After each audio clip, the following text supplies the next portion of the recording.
প্রিয় দর্শক, আসসালামু আলাইকুম। আপনাদের তৃতীয় শুভেচ্ছা জানিয়ে শুরু করছি আমাদের নতুন আজকের আরেকটি প্রতিবেদন। আপনারা দেখতে পাচ্ছেন আমাদের সামনে এক ফুটফুটে সুন্দরী বোন দাঁড়িয়ে আছে। আমরা আজকে বোনের বাস্তব জীবনের গল্পটা তুলে ধরবো। আসসালামু আলাইকুম আপু।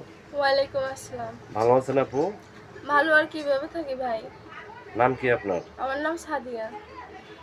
ইউটিউব চ্যানেলে কেন আসছেন বোন? ইউটিউব চ্যানেলে আমি আগেও একবার আসছিলাম, আগে একটা প্রতিবেদন ছাড়ছিলাম, কিন্তু ওই ফোনটা আমার চুরি হয়ে গেছে গা। এই কারণে আবার নতুন আরেকটা ফোন, যে বাড়ি কাম করতাম ওই বাড়ি থেকে দেওয়া হয়েছে। এই কারণে আবার নতুন করে প্রতিবেদনে আসা হয়েছে। নতুন করে যে আসছেন, কি মনে করে আসছেন একটু বলেন আমাদেরকে। মনে করে আসছি, আমার একটা ছোট ভাই আছে, তার দায়িত্ব না নিলেও চলবো। আমার ভাইটা অ্যাক্সিডেন্ট হয়েছে, মানে রিক্সা করতে যা, এখন ভাইটা আছে মেডিকেলের মধ্যে। ওখান থেকে নিয়ে আসছি, নিয়ে আসার পরে এখন টুকটাক কাম করে খাই, 200-300 টাকা পাই, ওটা দিয়েই সংসার চলে। আপনি লেখাপড়া করছেন? লেখাপড়া তেমন করে নাই, ক্লাস 2 পর্যন্ত করে। ক্লাস 2 পর্যন্ত। আরবি আরবি পড়তে পারেন? জি, পড়তে পারি। নামাজ কালাম পড়েন 5 ওয়াক্ত? হ্যাঁ।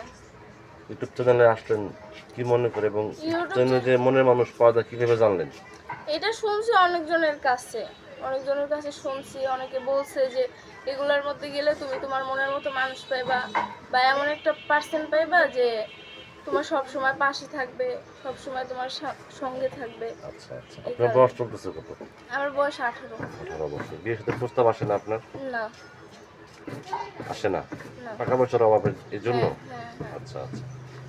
এই যে আপনি যে ইউটিউব চ্যানেলে আসছেন, কারণ অনেক বয়স্ক ব্যক্তি আছে, অনেকের ওয়াইফ মারা গেছে, বা অনেকের ওয়াইফ বানজা, বা অনেকের ওয়াইফের সমস্যা আছে, দ্বিতীয় বিয়ে করতে চায়। ঠিক আছে, এরকম যদি কোনো ব্যক্তি আপনাকে ফোন দেয়, আপনি কি রাজি হবেন তাদের জি, কথায়? রাজি হব। যদি সে আমারে চলাইতে পারে তাহলে আমি অবশ্যই রাজি হব। আচ্ছা আচ্ছা। এখন দেখা যাচ্ছে দেশ বিদেশ থেকে অনেক ব্যক্তি আমাদেরকে এটাও বলে যে আপনারা যে ভিডিওগুলো করেন মিথ্যা কথা বলে, প্রতারণা করে, এটা কি আপনি জানেন? আমি খুব প্রথমবার আইছি, আমি কখনো কারোর সাথে প্রতারণা করব না। প্রতারণা করবেন না? না। আচ্ছা। আপনি কার কাছে বলতে চান দর্শকদের উদ্দেশ্যে? কি বলবেন বলেন? আমি বলতে চাই ভাই, যে পাশে থাকার হইলে কল দিবেন, কথা বলবেন, আর যদি পাশে থাকার না হয় তাহলে শুধু শুধু ফোন দিয়ে বিরক্ত করবেন না। মানুষেরও একটা লাইফ আছে, শুধু শুধু সময় নষ্ট করে তো কোনো লাভ নাই। একজনের জীবন নিয়ে খেলাটা ভালো না।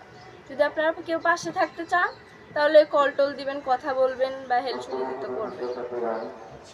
প্রিয় দর্শক, এই সাদিয়াপুর কথাগুলো আপনারা শুনলেন। সাদিয়াপুর কথাগুলো যদি ভালো লাগে আপনাদের, বা তার সাথে যদি যোগাযোগ করতে চান, আপনার নাম্বারটি হচ্ছে 016185780053। নাম্বারটা আমি আবারও বলছি, 016185780053। এই নাম্বারে যোগাযোগ করতে পারবেন।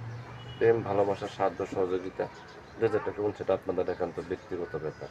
বেশি বেশি করে নামাজ পড়েন এবং বেশি বেশি করে দেশটাকে ভালোবাসেন। ভালো থাকেন। আসসালামু আলাইকুম।